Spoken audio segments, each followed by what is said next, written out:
Okay guys, hi and welcome to another review, and today we're looking at this Softube Solid State Logic XL9000K series channel strip for the Console 1.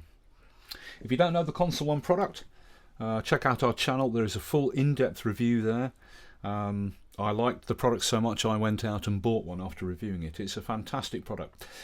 So we have here the XL9000K series channel strip. When you buy the Console 1, it comes with the 4000E SSL channel strip, right?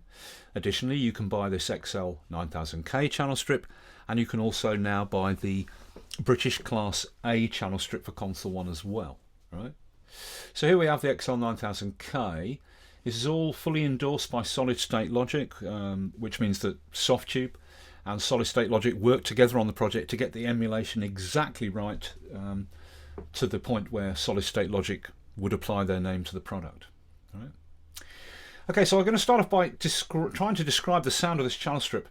The XL9000K is a very unique console design. It's a capacitor-free design, which means the channels of the console basically exhibit no inherent noise or distortion. And the best way you can describe this channel strip is when you put it on things, it's totally silent. And then whatever you tuned in the channel to, the frequencies for that particular instrument, it's incredibly clear and isolated.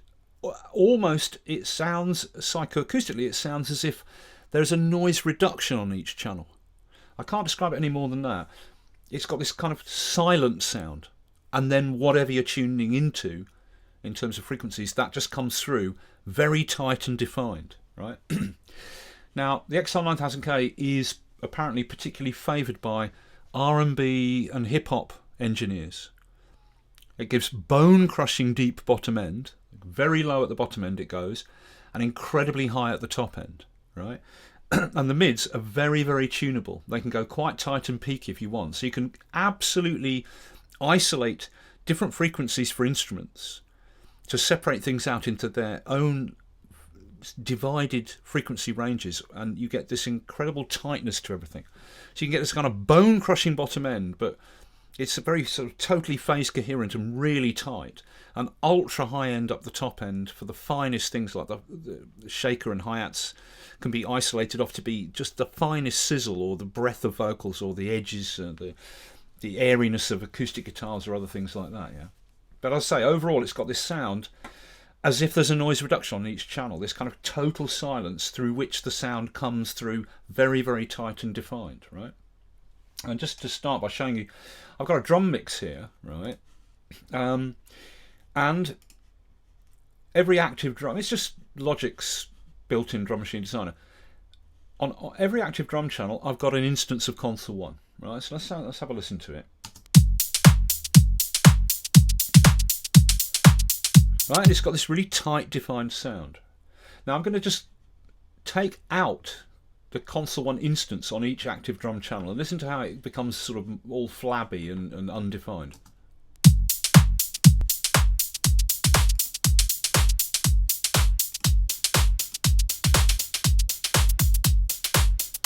Right, there's the mix coming from Logic's drum machine designer as is, with any effects and EQ that are part of the kit on the channel, but no Console 1's, all the inserts have been turned off at the Console 1. And it's got this kind of flabby, broad sound, right? Now we look at the shaker here, for example. Let's solo the shaker here. Okay, this is without the Console 1. Then I'll bring the Console 1 in. You can hear I've tuned that into a higher frequency range, cutting out the lower mids in that shaker, really sort of tightening into that little frequency range that I want there.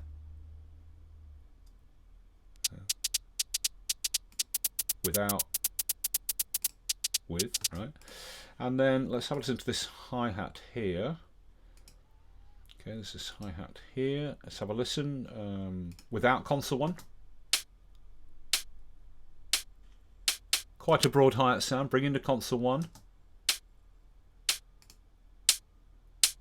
You can hear it's got that, again, the clutter's taken out above and below the frequency area that I've zoned in on there, making this much finer hi-hat, and it's got a lot more snap and attack.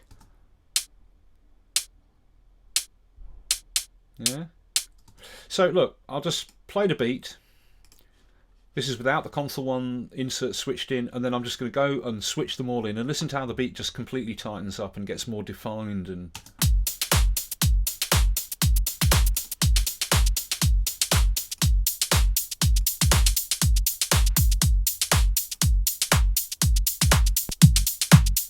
yeah, it really does have this quality of tightening things up. So look, let's just look at here's a raw version of the channel strip. Let's just go through the features that we've got. Starting on the input section here, like with all console 1 channel strips, there's a high and a low cut. Right? All the console 1 channel strips have a high and low cut here. The high and low cut can be switched into the sidechain of the compressor if you want to do frequency conscious compression. Right? There's also a phase invert and an input gain trim. Right? The low cut goes up to 500 Hertz from 20 Hertz. 20 Hertz to 500 Hertz. The high cut goes from a very high 35K down to 3K. Right? Okay, then working across, this is the EQ section here. We've got a high and low band, and they can be switched. By default they're bell, but they can be switched to, from the default bell to cut.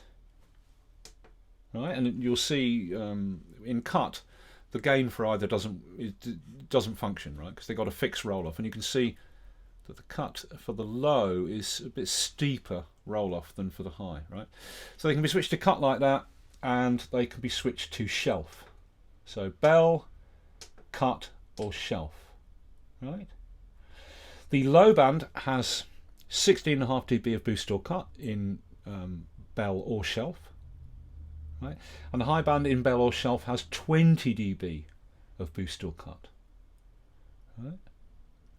The low band goes from 40 Hertz to 600 Hertz in all frequency, whether it's in bell, shelved, or cut. Right? The high in bell, shelf, or cut goes from 21.6K down to 1.5K. Okay, then we've got 2 mids. They've both got 20 dB of boost or cut. Okay, they've both got Q, which goes from 0.5 to 2.5. And the low mid goes from 200 Hertz to 2K. And the high mid goes from 600 Hertz to 7K. Okay, now I'll just boost this low mid here at, let's see, around 400 Hertz there. It's fairly broad, right? But the mids have a characteristic of getting peakier the more you boost or cut. They get a little bit peakier, and that is emphasised if you turn the Q up. You bring the Q up and you can make them really quite narrow with a lot of cut or boost. So you can get these 2 mids to be quite fine and peaky by giving them a lot of boost or cut, and then you can roll off the input gain to compensate for the amount of boost. If you're boosting with a lot of Q and a lot of boost to get a fine boost, to narrow the frequency range there, right? So they can tune in really quite finely to frequencies. They're quite peaky, right? Or cutting the other way. Right? It's the same with the other mid. It can be pretty tight, and the more you boost or cut, the peakier it gets, right? Now, one thing to note about the EQ, the low band and the 2 mids and the low cut here, these bands all can be dialed into frequencies of 1K or below. The low cut is permanently below 1K. It's from 20 Hertz up to 500 Hertz. And you'll see, if I put it into fine adjust mode by holding down Shift, you can dial in sub-Hertz increments, right? See that? Sub-Hertz increments.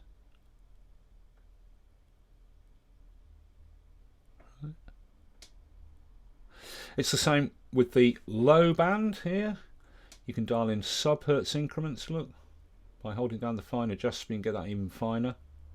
Sub-Hertz increments, right?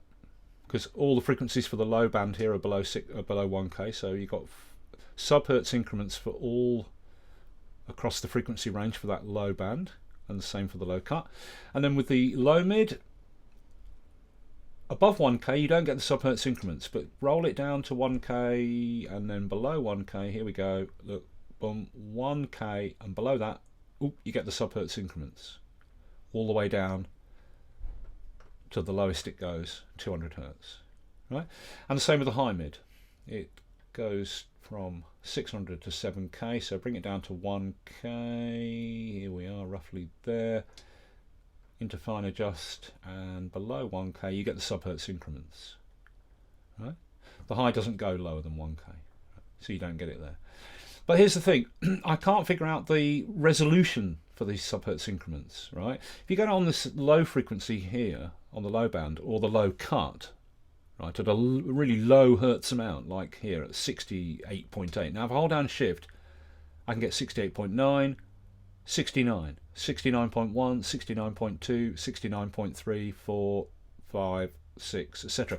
But go higher up, and then you seem to get bigger jumps. Look, it's jumping from 0.4 to 0.7, and then so it's jumping in sort of 0.2 or 0.3 increments, and I can't get it any finer than that. So I don't know if this is a bug.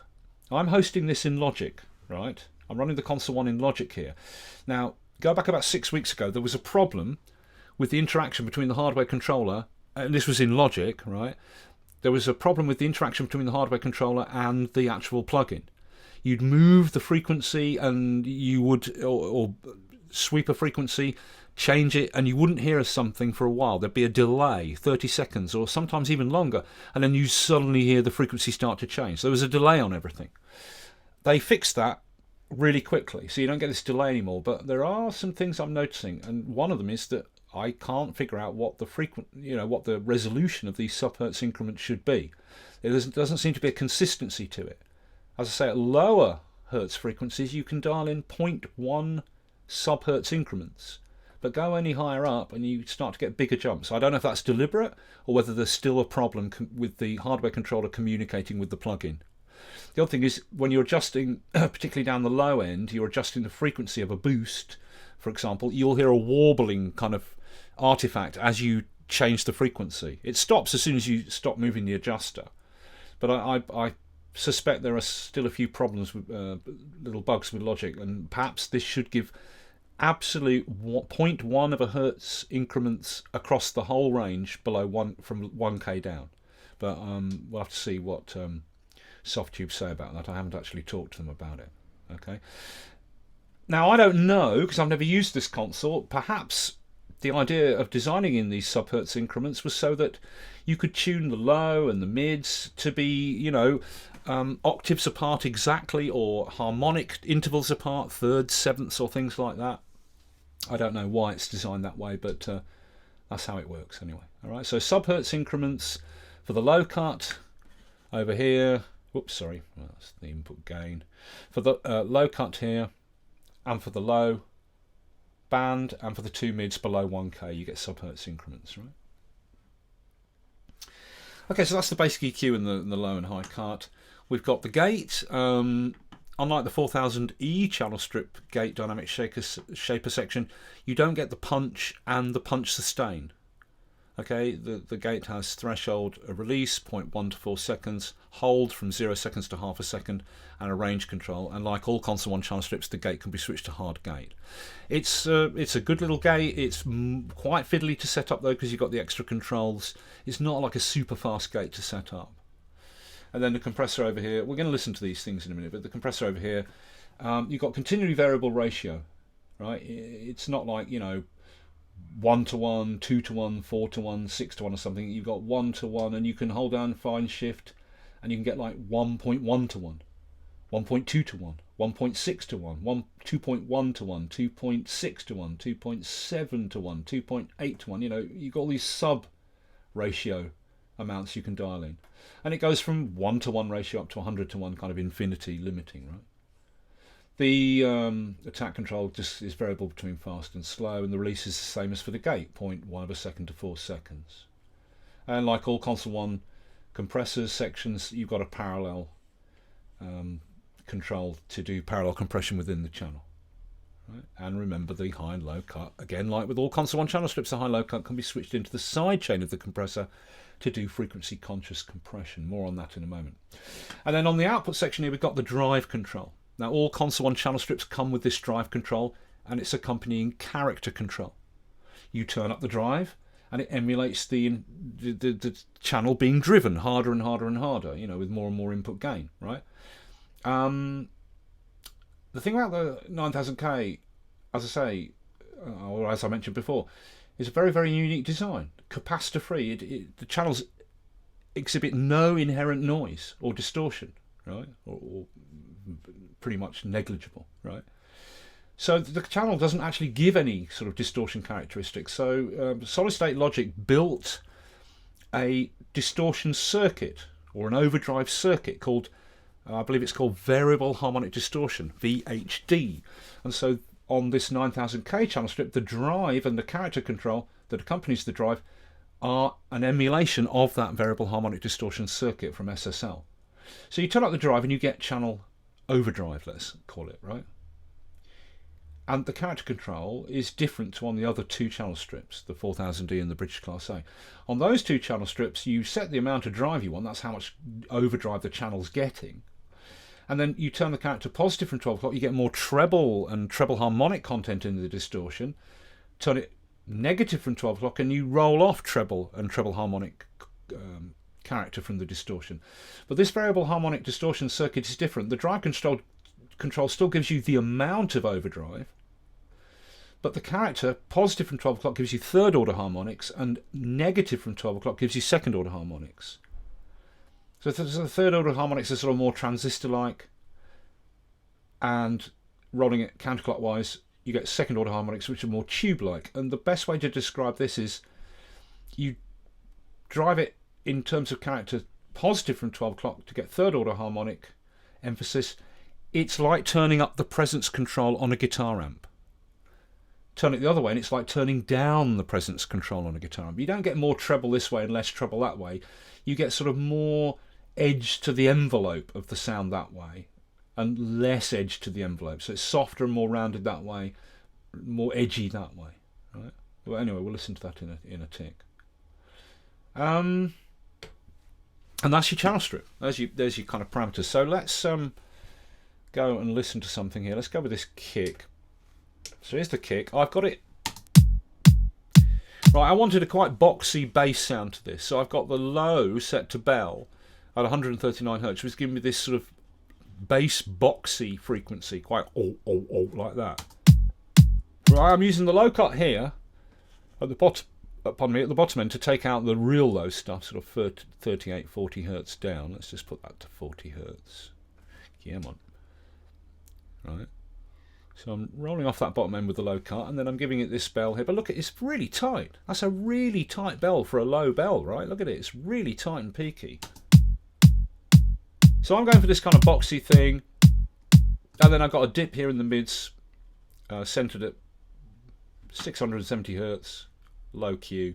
And then the high mid here with a lot of Q, just over 3K. Is giving it all. Is emphasising the click here at 3 to 5K around there, 4K. Right, but you can hear this warbling thing I'm talking about now. I'm going to adjust the low frequency, just move it down. You'll hear this kind of warbling artifacts in the audio as I do that. Hear that sort of. Hear that kind of like as I move it.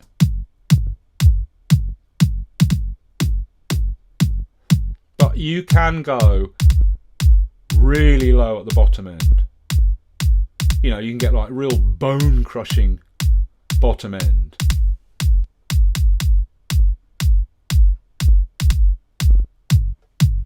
But I'm going for this more boxy kick. But the bottom bell really does allow you to really, cause it's really tight. You can really zone in on particular bass areas you want to boost or cut them out, you know.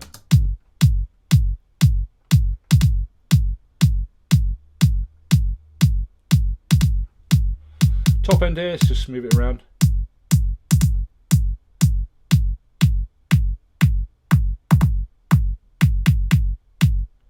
Right. Let's go with, let's take that out of solo. Let me go with let's try this clap for a minute here. There's my clap. Okay, now I'm going to take the low cut off. take the EQ and the compression out. Let's just have a listen to it raw. There's still the drive on here, right? It's giving it some drive, but here's the raw clap coming off the drum sheet. Yeah, it's quite sort of and flabby, and it's broad and across quite a lot of frequency range. Bring in the low cut, full low cut, EQ and compression in, and hear how it just tightens up. The combination of the EQ, but mostly the compressor as well, it's just taking all the decay off the clap. I'm really zoning in with I've got the low cut at 500 Hz, cutting all the bottom end out. Give me a little bit of boost at just over 700 Hz to emphasize this area here, right? And it's just tailing back off here. There's nothing above that being boosted or cut. It's just naturally tailing off from that boost there at just over 700 Hz. And with a fair bit of compression on and a bit of driving character, but here it's just really tightening that clap up, and it's taking away all that kind of decay artifacts from it as well.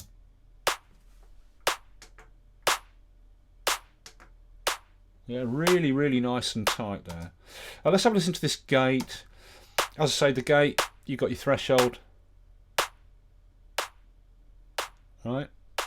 And you've got the range, which is like how it takes the sound away.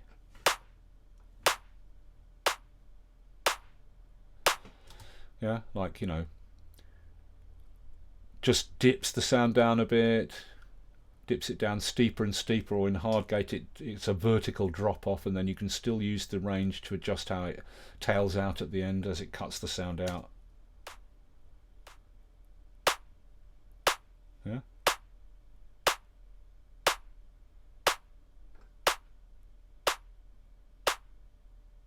You've got release from 0.1 to 4 seconds. And you've also got this hold control from 0 to 0.5 of a second.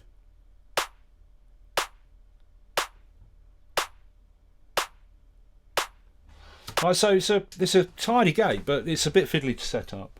But the beauty of this Console 1 system, if you don't know it, is that you can install into the gate dynamic shaper section, the EQ section, and the compressor section. You can install any Softube section into those sections. So if I don't want to use this 9000K gate, I can just load any of the available Console 1 dynamic shaper gate sections. So I could load the 4000E dynamic shaper gate section, and then I've got access to the punch control to use punch, to really punch that clap tight as anything, you know.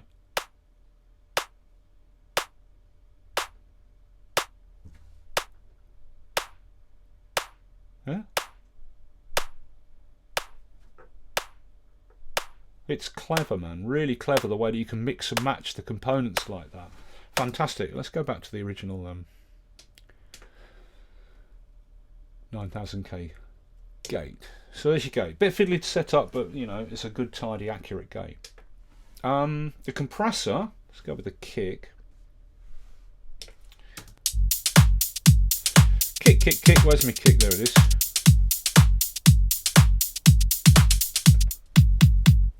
Okay, the compressor. By default, you get the peak compressor from the 9000K. As I showed you, the ratio is continually variable from 1:1 ratio up to 100:1 infinity, kind of limiting. The attack is just switchable between fast and slow. You've got release from 0.1 of a second to 4 seconds, and your threshold, and you've got the wet dry mix like with all Console 1 channel strips, right? And remember, you can switch the high low cut into the sidechain for frequency conscious compression, and more of that at the end.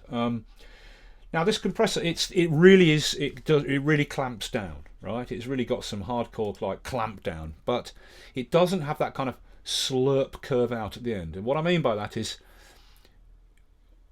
when it's sort of like the opposite of a pitch envelope on an analog kick drum. You get, with the compressor, when it clamps down, you get that kind of slurp going, yeah, like with that curve off at the end, like. Now you get that more on like the British Class A. It's got more of that slurp character, that sort of curving out at the end. But with this compressor, it's more of a straight line clamping down, like down hard, right? But you can really make it smack if you give it some real welly, you know. you can really get this thing to bring the hammer down. Let's bring the level back up again to compensate there. You know, it'll really smack down, right? So you can get it's a really thwack like mad. But there's another sort of curving out at the end of the envelope of the compressor. Listen to that clicky clamp down it's giving it there.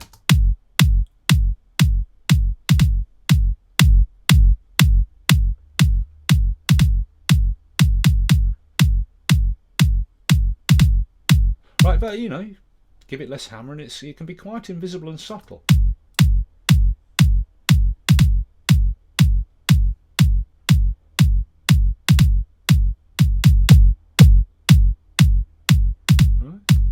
Okay, so that's the default compressor. It's got a really tight clamp down. You can really make it smack, but it hasn't got any of that sort of curve out at the bottom of the attack envelope of the compressor. It's just more of a straight hammer down with a real smack like that. But you can optionally install the RMS. By default, the channel sets up with the peak compressor, but you can install.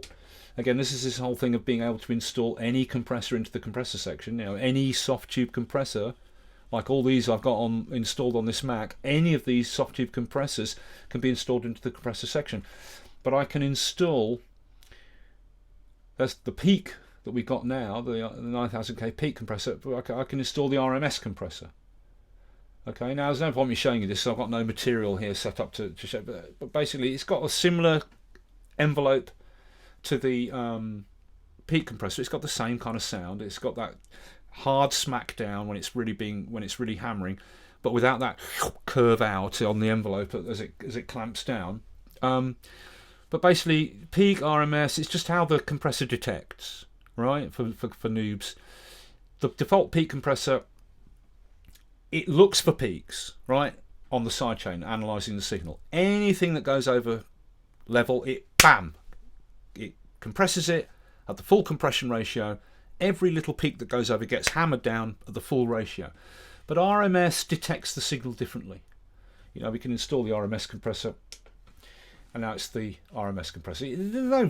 Visually, there's no difference, and audibly, on this kind of drum material, which is just peak from the kick or whatever other drum, there's no real difference. But the RMS compressor, it just detects the signal differently. Instead of looking at every peak and compressing every peak the same with the full ratio, in RMS mode, it analyses the signal over a period of time to see how often the signal is going over threshold, and it applies more compression as the compressor. If the signal's going over threshold constantly, it applies more compression. If just peaks are going over now and again, it kind of lets them through a bit.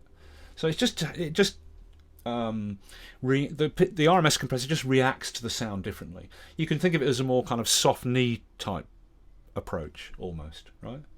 So it gives it, it's for averaging out the sound rather than, really containing every single peak accurately and at the same kind of amount of compression that you've set. So you got the choice of peak or RMS compression, but look at the different choices. I've got all the I've got all the Softube compressors installed, including the compressor and limiter from the British Class A channel strip, the 4000E compressor, or the two 9000K ones, and I've got these other individual compressors that I can install into the compressor section. These are individual Softube compressors installed on this Mac. I can install the Drum S73 into the compressor section. I can install the FET, the 1176 emulation, the Summit compressor, the TubeTech, or the Valley People Dynamite. So that's the other. As I keep saying, that's the beauty of this Console One system, is that you can mix and match components within any channel strip.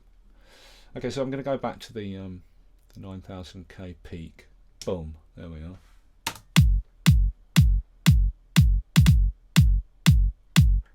All right.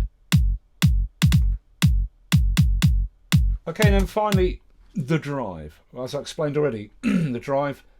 This is an emulation of the variable harmonic distortion circuit that SSL built to give the 9000K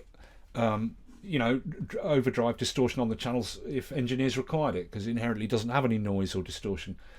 You turn this up and you get distortion, more and more drive.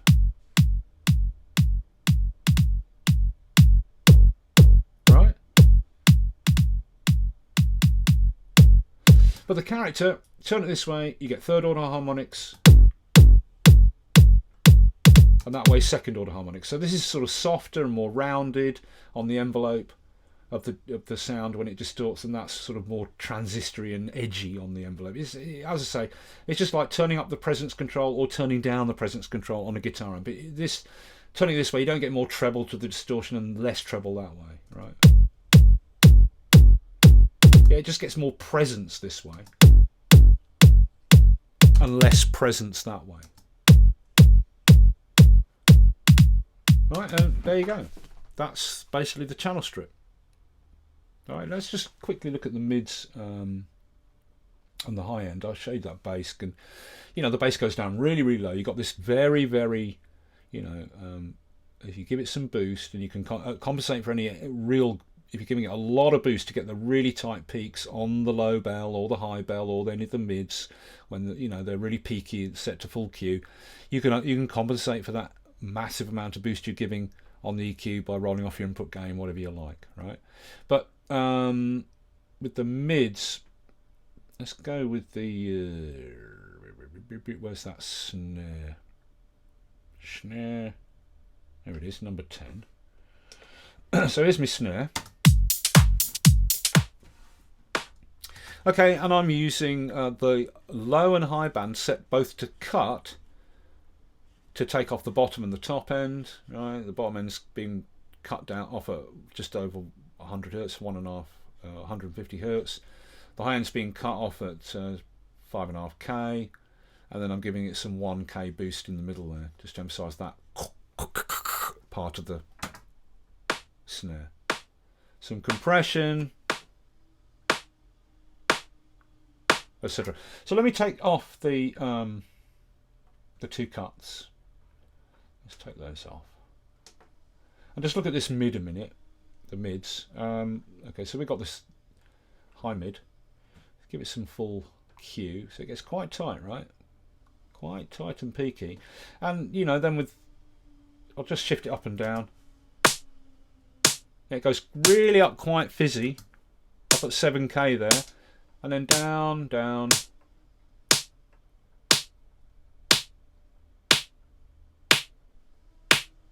Down.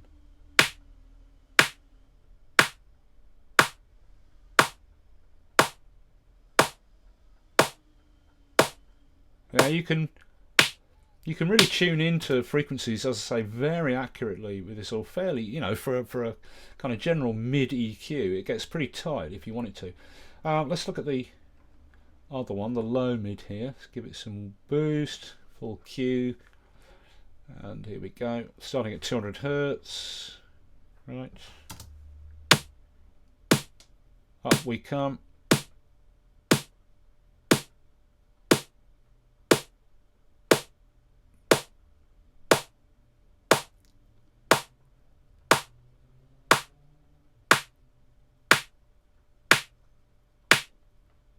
you know, so they can go quite tight, these mids. So you know, with this console channel strip, I can have a low mid down there being with some boost, you know, and it's quite peaky. Give it, you know, even more boost and full Q. It can get quite peaky, and then the other mid further up, I can give it boost as well, and they're fairly separate. I can fairly separate them. Yeah,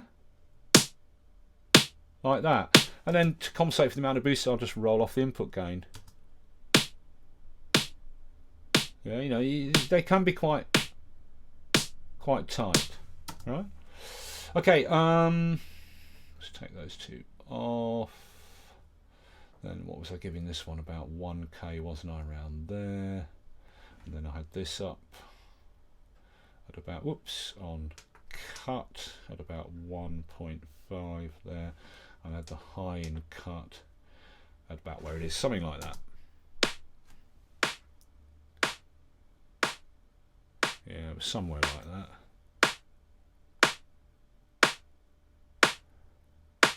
Okay, and at the top end, let's just choose a top end instrument, like a shaker or something. Where's that shaker there? 11. Yeah, you can get really, really high end out of this. I mean, the high, you know, in bell or or shelf. I mean, because obviously it's the same in cut, but in terms of what I can do with it, let's take that mid out. Yeah, 21.6K. Right. Let's switch it to bell, and it can be very peaky, like the bell at the bass end. I mean, look at the peak on that; it's really quite narrow, right?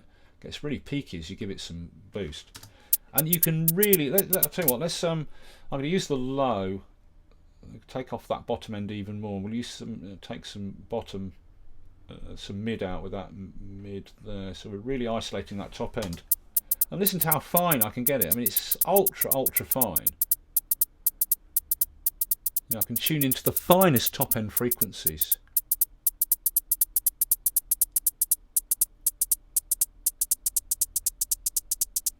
You know what I mean?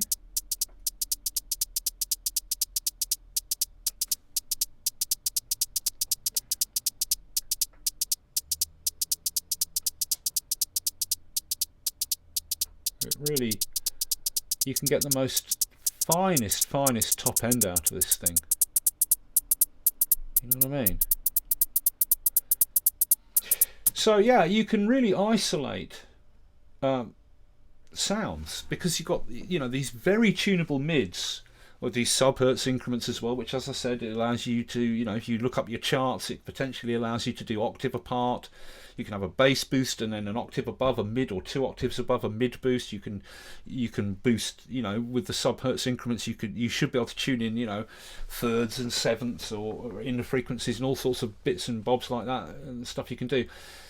Bone crushing deep bottom end and really high top end, and this ability to separate things out fantastically. And you know, which is probably why it's such a popular console in those genres of R&B and hip hop, because, and it, you know, any electronic music, but you know, those genres particularly do tend to mix in a style where they separate everything out into its own frequency range, very defined. Whereas, you know, generally with rock, there's more of a merging of the frequencies. You know, you kind of mix the song together to give an overall wall of sound type of thing a lot of the time, where the frequencies are interacting with each other and things aren't heard quite so clearly and defined in their own frequency range. But in hip-hop, R&B, those kind of, you know, the hi-hats are there, the shakers in a frequency range just above or below, the snare and the claps are separated out in their own little frequency niches, and etc, etc. And with this, you can do this fantastically. And as I said at the beginning, it has this quality, this ultra silent quality the channel has, as if there's a noise reduction on. So everything that you do is incredibly well defined, really tight. You know what I mean? And there's always that, you know, really phase coherent, tight, bone shattering bottom end if you want it as well, right? So there you go. There's the transcript. Now, just lastly, just to say about this high and low cut, like with all Console 1 transcripts, you can switch the high and low cut into the sidechain of the compressor, but it isn't actually much use for frequency conscious work like de-essing or something like that. Because the low cut, let's go back to this channel here, I've got this blank channel. The low cut only goes up to 500 Hertz. So I can't take the frequencies out below sort of 4K, 5K, to zone in on just, you know, 5, 6, 7K to do de-essing. The top end, fine. The high cut, I can roll that off to where I want to do some de-essing about there, about 7 or 8K. But I can't bring this low cut further up to really isolate that frequency range just there. So the low and high cut being switched into the sidechain, the low cut doesn't go high enough to do de-essing work really. You can kind of thing, but it doesn't really go high enough. And if I wanted to compress only the deep bass frequencies, the high cut doesn't go down low enough. It only goes down to 3K. I want, you know, to compress only the bottom end of the kick, I would need this high cut to come all the way down to about 100 Hertz or 200 Hertz, somewhere around there, to really isolate the bottom end on the side chain of the compressor. But it doesn't go low enough. So, you know, I mean, that's not a fault of Softube. They haven't. This isn't some mistake they made. I haven't looked up the specs for the low pass and high pass on the XL9000K, but I imagine they've faithfully reproduced it. I mean, they've reproduced everything to get the endorsement. They've worked with SSL on getting this as accurate to the original as possible, right? So I'm assuming the low pass, high pass on the XL9000, that's what it goes to. You know, 3K for the high cut or low pass, and 500 hertz for the high pass or low cut. Right, but they're not very useful in the sidechain of the compressor. That's my point. Not a huge problem. I mean, if you want to do de-essing, well, you just put a de-esser on your insert chain before the console 1 or after the console 1 if you choose, but usually before. You know, and if. But anyway, I'm just saying it's not as versatile for frequency conscious compression as the 4000D and the British Class A. And that is your lot, really. That's it. I hope that's all really useful. I think I've covered everything. As I say, check out the Console 1 review on our channel, full in depth. If I don't say so myself, it is the best review of Console 1 out there on the internet. It really shows you everything.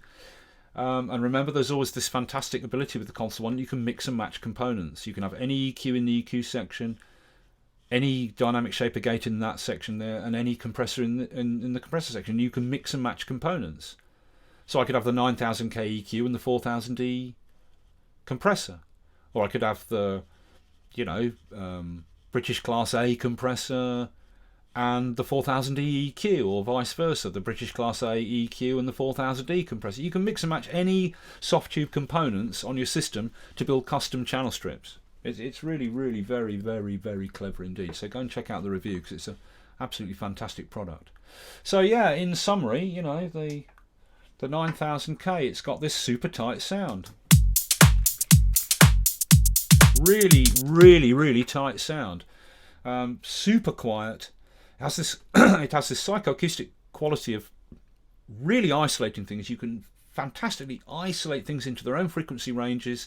It gives this incredibly tight and defined sound, super silky top end, high as you want, bone crushing bottom end, but really tight. And as I say, this psychoacoustic quality, as if there's a noise reduction on each channel, it just makes everything really tight and defined. Fantastic for all forms of electronic music, dance music. You probably get on very well with this channel strip if you do dancehall music, and of course R&B, rap, and hip hop genres. You know, anything kind of electronic.